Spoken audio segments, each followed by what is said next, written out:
Hello, I'm Dr. Scott Wadier. And I'm Tommy Welling, and you're listening to the Fasting for Life podcast.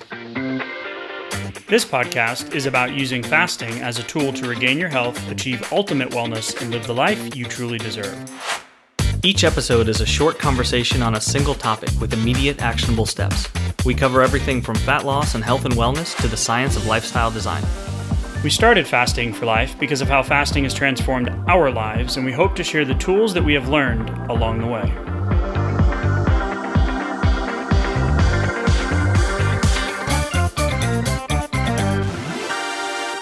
Hey everyone, welcome to the Fasting for Life podcast. My name is Dr. Scott Wadier, and I'm here, as always, with my good friend and colleague, Tommy Welling. Good afternoon to you, sir. Hey, Scott, how are you? Fantastic, my friend. Excited for today's listener Q&A conversation. And man, we've got some good ones today. We saw some threads among multiple questions that were submitted, so we're going to get to those. Excited because these are typically some of the most responded to episodes that we do, because as we grew up in school, there is no bad question.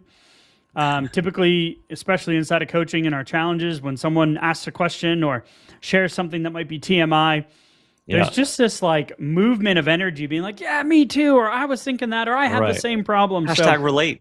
Yeah, hashtag relate. Yep. So today's conversation, listener Q&A, we'll get to your questions here in just a minute. First and foremost, I want to welcome you. And if you're new to the Fasting for Life podcast, you want to know more about myself or Tommy, our journeys with fasting, how it's transformed our lives, why we do the weekly episode, why we have our resources on our website in the show notes, why we do our challenges and coaching, because fasting absolutely transformed our lives. And we want to be on this fasting lifestyle journey with you. If you want to know more about us and our story, go back and listen to episode 0 and episode 1. It'll give you a little bit more perspective into who we are and why we do what we do. We want to give a shout out to Darth Spader. This was left on the Spotify platform on episode 290. He said, as a truck driver, I'm constantly surrounded by food, fast food joints at every truck stop, gas station snacks, billboards pushing junk 24/7. Yep. It's a battlefield out there. Tuning into Fasting for Life once a week is like getting a shot of clarity and motivation in the middle of that chaos. Wow. Scott and Tommy have helped me realize that every good choice I make, every fast I complete, makes the next one easier. So, Preach it. Darth Spader, shout out to you out there on the road, in the lonely streets of gas station snacks, truck stops, and billboards. We appreciate you taking the time to leave that review, and just keep up the good work. Absolutely. Thank you. Because you are doing it. All right. Let's go into a question that was submitted also on the Spotify platform. This is about a month ago, episode 285. Tommy, this is from Nick. Go ahead and unpack it for us, and we'll get into it. Yeah, so Nick said, I found that when I go to low carb, my hormones, specifically testosterone, go down. Have you guys found this to be the case too? I was super low carb OMAD, but now eat in a 6-hour window instead, starting with higher carb when I wake up before my workout, and close my window at about noon with high protein, low carb. Thoughts? So first of all, Nick, excellent reading the cues, reading what your body's doing. We think that you are absolutely reading those signals the right way. They make intuitive sense when you look at how circadian rhythm affects hormone levels, how your body is set up, and insulin sensitivity versus resistance. Insulin sensitivity is highest in the early hours of the day, and just becomes more and more resistant to carbohydrates and to sugar, and to the response within blood sugar, and your insulin response being disproportional as you get later on into the day, which then tends to lead towards more fat storage rather than fat burning as those carbohydrates come in later on during the day. So I think you absolutely are on the right track with the order in which that you're bringing this macronutrient balance right here. So yes, absolutely, we've found that to be the case, and also the same thing with regards to hormones, blood work, things like that. Heavily restricting carbohydrates for a long period of time doesn't tend to be the best solution for long-term success. Yeah, long-term, right? It can be great as a short-term lever rather, to kind of minimize that insulin response and to help balance things out. get the scale moving, balance out the blood work. But on the long term, yes, it can absolutely affect hormone production in men and women at any age, and then also affect physical performance due to the hormone changes, and also just due to restricting those short term fuel supplies. So yes, you can get fat adapted. Yes, people run marathons and compete in powerlifting and other sporting events on low carb or almost no carb. But at the same time, is it ideal? Is it the most definitely- efficient right? for everybody? Yeah, and it's definitely not. It's a personal choice, but I think that if you can handle the carbohydrates and you found a good way to bring them in with balance, and be aligned with your circadian rhythm, that's a really smart, optimal way to do that. So it really depends on the individual and the starting point too. So we did a research article on one of the episodes previously where we talked about the leaner you get, the more carbohydrates your body requires. Mm-hmm. So it's finding the sweet spot. Now I do more carnivore, and with intermittent fasting, my testosterone has actually gone up. Mm-hmm. So fasting, so just low carb, yes, that can be the case, depending on your body composition and where you're at. If you're trying to lose weight, you're maintaining, building muscle, etc. Yeah. But fasting just doesn't burn fat. So let's look at the fasting side of things. Fasting just doesn't burn fat because Tommy already said, eating earlier in the day, more carbs earlier in the day. Yes, absolutely. Matches circadian biology, keeps you fuller longer for the day, increase your performance during your workout for sure. But fasting activates fat burning, so lipolysis. It releases fatty acids into your bloodstream. It suppresses insulin. It depletes your glycogen stores. So your metabolism actually ramps up. So growth hormone goes up. Growth hormone in itself is not anabolic, but it's the starting of that pathway or that cascade. So your hormones do have a downstream effect from that as well. So fasting may dip your T short term, but it blocks aromatase, which is fat loss equals less estrogen conversion. So your net effect is your testosterone has gone up. And this is from a study on the effects of fasting on metabolic hormones and functions, a narrative review from October in 2024. So combining the two strategies, I feel like you figured it out, to Tommy's point earlier. Like, this is a great strategy for performance, for fueling, and ultimately for long-term health and hormone balance. So keep up the good work. Way to intuitively kind of figure it out. And that's why, none of these things are all in a petri dish, right? Everyone's at a little bit different place, metabolically speaking, and also lifestyle speaking, on where they are in their journey with fasting and weight loss. So great question. Thanks for listening. Thanks for the comment. Mm-hmm. And keep up the great work. This leads into another question that we had that came in from Carrie. And she said, I joined a gym and hired a personal trainer a couple of weeks ago, and I'm focusing on strength training. Mm-hmm. Absolutely great. Muscle building, metabolic powerhouse, insulin sensitivity, blood sugar management, stress management, all the stuff. So great job. I love lifting. Who knew? Right? The issue is on fast days, directly after workouts are harder. I get so hungry on those days. What is that? Yeah. It's annoying is what it is. It's also tempting if you're real. walking by. Yeah, it's real. If you're walking by the gym cafe, if they have one over there, then it can be real annoying. It could be costly. Could cost you a fast, or it could lead you towards making decisions that you weren't planning on making. That's for sure. So, understanding that sometimes the hunger is real, or it feels very real, is very important, because if you can, I think the first thing to note is that typically there is an adjustment period to that, because between your circadian rhythm, the context clues of like the cephalic phase of hunger, hey, I'm just used to, like, now I have a workout at maybe it's 5 p.m. or 6 p.m. or maybe it's during the breakfast hours, maybe it's lunch, during the office hours at lunch. These could have been times when you would have been eating in the past.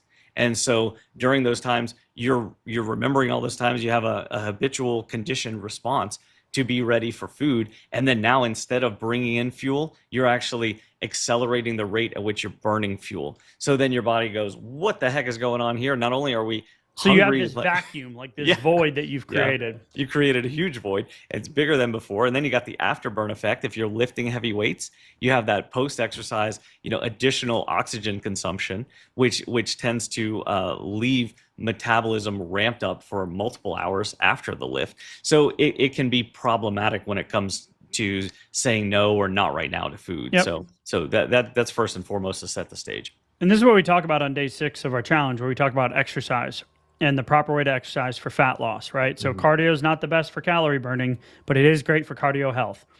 Lifting is great for muscle building, right? It's separate and distinct, but they're so closely related. So increased hunger on days after strength training is a healthy, normal response.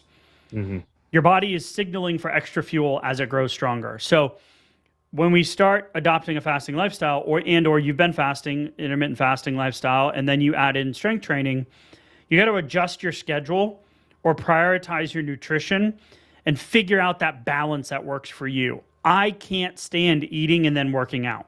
Oh, me neither. I've never been good at it. I feel terrible. I'm sluggish. Yeah. So I prefer to work out in a fasted state and fuel after.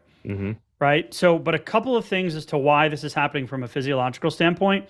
Strength training increases your caloric need to repair and grow your muscles, right? So it's going to ramp up that afterburn effect that you talk about. This exercise post oxygen consumption, or EPOC.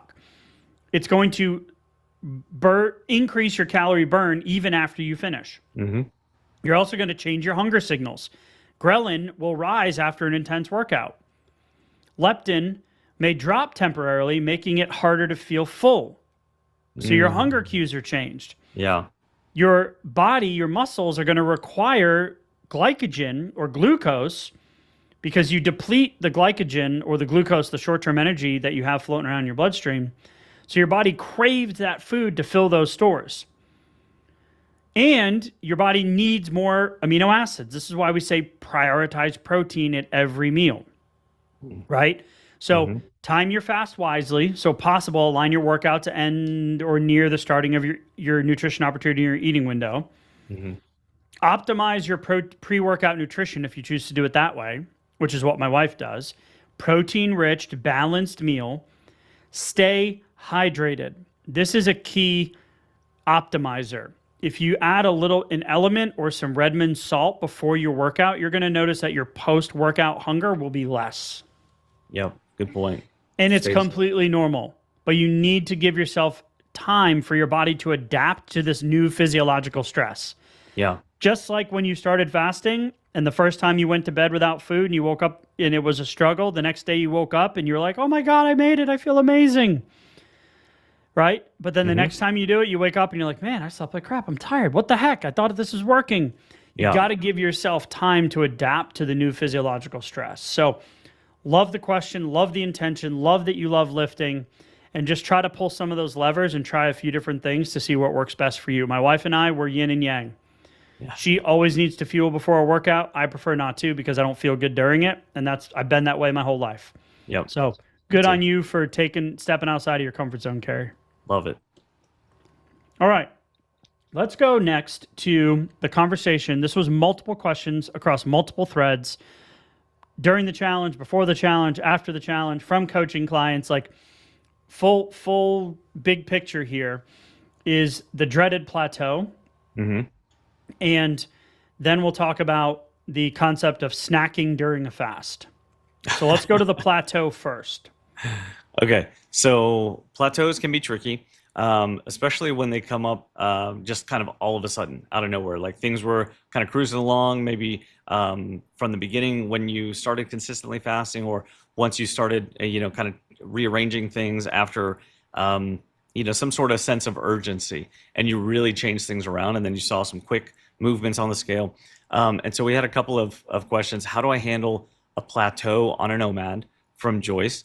And then, so that was... Well, then the longer question came in from Jean Marie. Okay. Who said that I was exposed to fasting via a work friend. So thank you, friend, for sharing what we do. Yes. In March of 2025. Been listening to your older podcast, a few here and there. I'm down about 13 pounds since starting OMAD in late May. Very nice.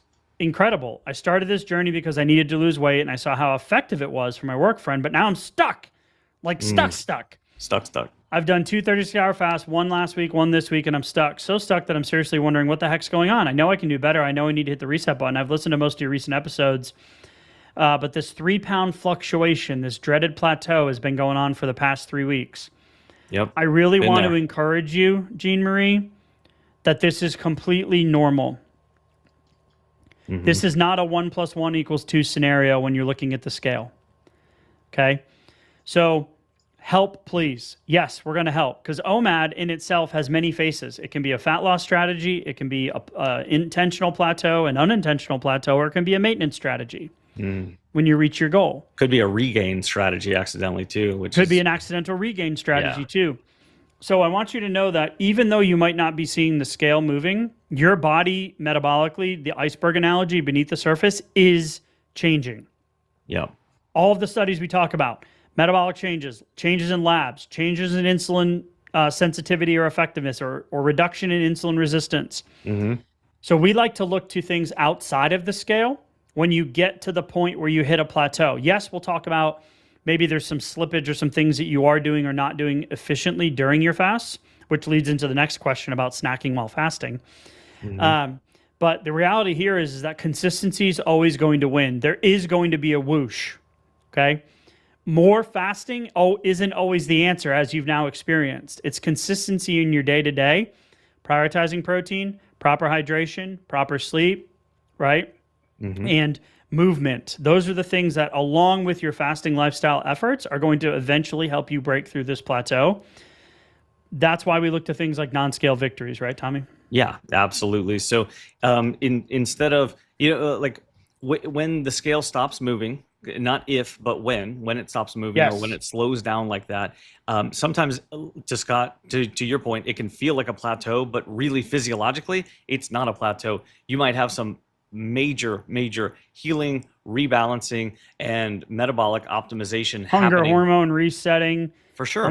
Like tons of stuff's happening that you're not seeing. Behavioral food choices might be improving. You might be getting more intuitive with some of your food choices, or being able to say no, or not right now, or the juice isn't worth the squeeze, or that doesn't serve my long-term goals. You might be intuitively improving some of your relationship with food, not even realizing it. But at the same time, if you're just living and dying by what the scale says, sometimes that will be enough to kind of negate all of these non-scale victories. So keep that in mind. And Scott, to your other point about, having some other ways to kind of track this, look at something else. While the scale isn't moving, then don't put so much weight in what it says, right? So actually maybe take out some calipers, or like a tape measure, get one of your shirts or pants that are a little bit thinner. Maybe they're the next size down, or maybe, they just haven't been very comfortable lately. Try those on every few days, because you'll notice a change in body composition,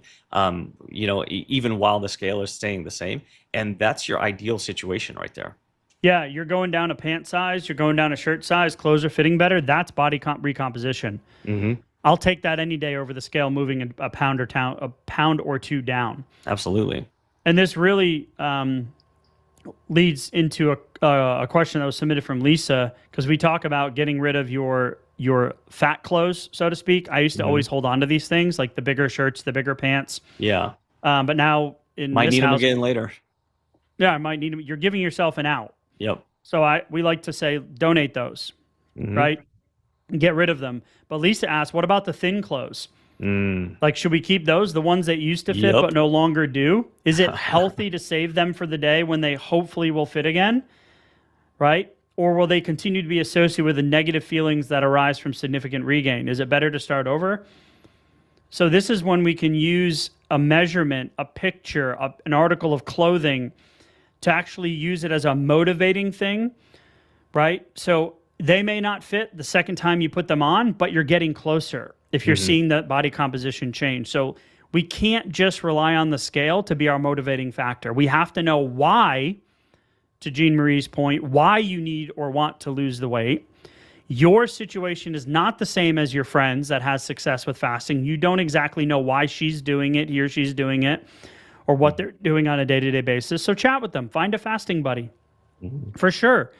But know that consistency wins over time. And yes, using non-scale victories or other measurements or waist circumference or waist to height ratio, or that thin piece of clothing that you're wanting to get back into, use that as a motivating factor to help you track your progress. Yeah, absolutely. I mean, if it's from 20 years ago or something like that, and hey, maybe that's a different version of you. Yeah. Maybe that was pre-kids versus post-kids. Maybe that, I mean, it's just decades ago. Is it back in style? Maybe. But at the same time, if it may not be realistic at some point, and you If it's just not serving look you. at it, yeah. If it just seems like it puts you in like this hope, kind of desperation, mindset, then I would say get rid of that one. But at the same time, more aspirational clothes, like a size or two down, or hey, I was here a few years back, or hey, this is 20 pounds from now, 30 pounds from now, even it could be 100 pounds from now. But if it's like that would be at a healthy weight for me right now, and I think that's possible at some point, then I say hold on to it, because hey, maybe it's 6 months from now or 12 months from now, but still, if that's exciting, if it's exciting to you, the idea that you're comfortably able to fit into that again, then absolutely, I think use it as a motivating factor. Keep seeing it, because your self-image, like you're wanting to feel more like yourself. So if it excites you to look at that one, then great. And if it doesn't, then you could cut ties with it. But Scott, to your point about cutting ties with the fatter clothes, or with the size or two up from here, I say get rid of those too, because not only is it like giving yourself an out, it's also a reminder of some of the habits that didn't serve you, what you did at that point, how you felt, how you got there, why you got there. And maybe it was boredom, grief, sadness, anger, frustration, high stress, low sleep time of your life. It doesn't really matter what the season or what the reason is for it. If there's really no reason why you would ever want to go back to feeling that way and behaving that way, and looking and weighing that amount, then forget it. Literally forget it. Forget it ever existed, and cut ties with it altogether. And then just look ahead, look towards the big, hairy, audacious goal, the results that you're looking forward to on your long-term plan, and cut ties with that old version of me. Yep, 100%. So tactically, for what to do on an OMAD plateau, something has to change. Yeah. So typically when we think of OMAD, we think of, well, I'll just eat dinner every night, right? But that's not the only way you can do OMAD. It's not necessarily the best way to do OMAD And either. it's not necessarily the best way either. Yeah. So you can move your OMAD earlier in the day. That's one lever you can pull. You can change up the foods you're eating during that OMAD. You can add in walking or a movement to your day-to-day routine as well. You can focus on your sleep. But you can also alternate your OMAD. So you can do, anywhere from a 22 to a 30-hour fast just by going from lunch to the following day dinner. Yep. Or breakfast to the following day lunch. So you can vary that OMAD schedule. If you're looking for insights into that, you can grab the free PDF, the Blueprint to Fasting for Fat Loss. It has some varied schedules in there where we call like an OMAD zigzag, like where you're moving those times, right? So there are other things to look at when it comes to what you're doing with your OMAD. And those small levers, give it a couple of weeks, make some changes, give it a couple of weeks, but those levers are typically the things that we see that drive the greatest change. So moving your window earlier, mixing up your OMAD, not just doing the same meal at the same time every day, maybe working in an extended fast, do a 30 or 36-hour fast. Look at the food choices, right? So protein paste, look at your food choices. Look at your sleep and your stress levels. So how is your sleep? You can focus on those other metrics as well. You can focus on adding in movement. But that's why we say fasting lifestyle, not just, stop eating, right? So, Right. But this is something we hear often. What's the greatest schedule? Well, the one that you're going to be able to stick to. So give yourself a little grace. Know that these plateaus are completely normal. It's part of the process. Have other metrics you can use, pictures, photos, clothes, measurements, waist height ratio, those types of things that don't just rely on the scale. And know that you're making metabolic change beneath the surface. Yes, and Jean Marie, those 36-hour fasts, instead of one being 1 week, one the next week, why don't you put them a little closer together next time, so that instead of seeing just this greater volatility on the scale, you might start to see a little bit more consistency with less volatility in between, and that can be really helpful and motivating and physiologically beneficial as well. So speaking of, a couple of things that you mentioned there, Scott, one of them being potential slippage. Gary had asked a question about nuts. I find myself snacking during my fast. I'm not hungry, but any thoughts? Typically, nuts are my go-to, and I'm taking a handful of mixed nuts about 24-hour mark. I'm trying to get to that 36-hour mark, but really around 24 hours, I'm having a handful of mixed nuts. How bad is this? And I'm gonna say, Gary. So hold on, Tommy. We had Yeah, another go one ahead. come in from Julie as well. Oh, okay. How do I truly abstain from nuts? I'm not eating out of hunger. It's always in response to stress or fear or overwhelm. Yeah. I'm still having my fast, but my eating window, I'm having food that I really don't feel good about. So Okay. you can insert anything into this category, but specifically for Gary's question, it's around this, this 24-hour kind of, I'm having a handful of nuts. How bad is it? In the big picture of Yeah. things, it's not bad. Sure. It's not going to make or break your long-term results, probably. Okay. It's probably at the end of the day with the fast, if you had one handful of nuts, you're going to get most of the insulin beneficial, insulin sensitivity changes. You're going to get most of the ability to burn through some of that long-term fat during that fast. Mindset wise, can it create some slippery slopes? Sure, it can. Your mileage may vary. So it just depends. Those are very kind of individualized responses. But at the same time, what to do about it? Like the first question that you'll normally go to, Scott, is ask yourself, but why? Like literally asking myself, why did I just do that? What problem am I trying to solve here? Is I think a good one, because first of all, do I need to have these nuts in the house? Who are they for? Why am I using them? The present time awareness of why Yeah. you're making that decision. Like, why are you doing it?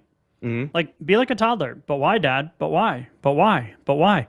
So why are you doing? Is it the end all be all of your long term results? Like Tom said, no. But why are you doing it? You don't want to be doing It's it. interesting because it sounds like you. Yeah, exactly. It sounds like you don't want to be doing it. Right. So now it seems like you're feeling a little bit out of control in that moment. Like I don't have quite conscious control of that moment. I wish I did. I wish I could just, snap my fingers but I can't. So why? Okay, well, first of all, hitting about the 24-hour mark is when physiologically you're probably just about done with all of your short-term glycogen stores. They're done from the skeletal muscle and they're out from the liver as well. So then you're metabolically fighting to get into ketosis at that point. Maybe We call you don't. that the transition from Yeah. glycogen depletion into high ketone production. It's that keto switch. This is typically the most difficult part for folks. So you're not alone in this either. Agreed. And it does get easier. The more times you make that switch, the more efficient your body gets at actually producing the right enzymes in the right concentration and quantity quickly when you need them. So then you feel that transition less, or maybe even sometimes not at all. And the bigger your previous meal was, the more carbohydrate rich that it was, the more you tend to feel that transition, just because now you're making a metabolic switch that's more like a 180-degree turn rather than if you've been doing low carb like Nick mentioned earlier in the conversation, then you can tend to feel that transition less because you're not going all the way from glucose metabolism all the way over to ketone production and fat metabolism. So, but the present time awareness of that decision in the moment, I think is good. I'm going to question whether you need to continue buying the mixed nuts and keeping them in the house for now. Well, you told me a story about you and your wife at Costco, which I think is just powerful. I did. Okay, so we were over actually in the nut section, kind of like in the front of the store. They have all the snacky kind of stuff. The kids were with me, were with us. And she reached over and picked up my favorite bag, like large bag of macadamia nuts. And this is literally what I think about. Man, if I ever needed just the most efficient source of fuel and I had like $10 in my pocket or $15, what would I buy? It'd be this large bag of macadamia nuts. Like I love them. I could sit there and just snack on them. I could consume hundreds of calories and eventually thousands of calories, and it wouldn't take very long to do it either. And so it's a potent source of fuel. But I looked at her and I said, okay, well, hold on, wait a minute, hun. Who are those macadamia nuts for? She was like, well, they're for me. And I was like, well, are you sure? Because I guarantee you I'm going to eat 95% of that bag if not 100% of that bag. Like I've almost never seen her reach for them, when they're in the house, but she's typically the one that buys them, but I'm going to be the one eating them. So I said, okay, can you put those over by like your stuff in the pantry? She has a little section that the kids aren't just going to go to. And like, if mom needs something in particular, it's not going to be gone in the moment. And she said, okay, so you'd want me to move these in the pantry. All right. So, cause out of sight, out of mind, I don't need to see these. Otherwise, every time I go in there for dog food or to help the kids out or whatever the case may be, to cook dinner, I'm going to see them. And it's going to be like, oh, those look pretty good. I'm going to have that thought every single time. I know myself, right? And she said, okay, well, I don't really need them, she said. And I said, okay, well, that's great, because I'd much rather go to the local grocery store, get you a small little handful of them, and pay a little bit more per pound just to have them, and they could be yours. But if I see this giant bag of opportunity, that's going to create dissension in my brain. It absolutely is. And I'm going to have a new decision and new food noise every time I see them. So just that prevention. An ounce of prevention is worth a pound of cure. So your prevention kind of starts in the grocery store here, Gary. Yeah, and I love when Julie had identified she goes to them for a certain reason. So it's just like, who are these for? Who are they serving? Do I really need them? And I would also encourage Gary and other things in other situations, right? Insert anything into the nut description, right? Put anything you want nut in between. Butter. Yeah, in between the quotation marks there. Is replace it with something else. Because when we try to reframe a habit, we usually typically create a habit void or a habit vacuum. Correct. So we remove something from our day-to-day, but we don't add in something to replace it. So I would actually say for the next time this comes up, specifically to Gary, why don't you try doing do an element, or do an electrolyte, or do a little bit of salt in some water, and just try putting something else in place. Go for a walk, phone a friend, whatever it is. Put something else in place of it to see if you can identify like that habit. Again, paper cut in a house fire. Is it really going to derail your long-term process? No, it's a handful of nuts, right? It's not like you're, snorting a handful of pure cane sugar or something, right. or ultra-processed food. Like, it's not that big of a deal. But if you can identify why, or maybe replace it, you're probably going to get some mental ahas as to why. Yeah, which is really the long-term sustainability piece that we always talk about. So that's great. Great question. Love it. Thank you guys for submitting the questions. Thank you for allowing us to be on this Fasting for Life journey with you. We love these episodes. We love to hear from you. If we don't get to your question in real time, that's not because of a lack of attention. It's just because of the amount that we receive. So we typically will do these episodes every 4 to 6, or if we see a thread like these today where there's a lot of overlapping consistencies between them, we think it's just beneficial for you guys to be part of that conversation. So Tommy, as always, man, I appreciate the conversation. If you're looking for some more resources, head to the show notes, join a challenge, grab a resource, grab the blueprint, join the Facebook group, reach out to us. But as always, man, I appreciate the conversation. We'll talk soon. Thank you. Bye. So, you've heard today's episode, and you may be wondering, where do I start? Head on over to thefastingforlife.com and sign up for our newsletter, where you'll receive fasting tips and strategies to maximize results and fit fasting into your day-to-day life. While you're there, download your free Fast Start guide to get started today. Don't forget to subscribe on iTunes, Spotify, or wherever you get your podcasts. Make sure to leave us a 5-star review, and we'll be back next week with another episode of Fasting for Life.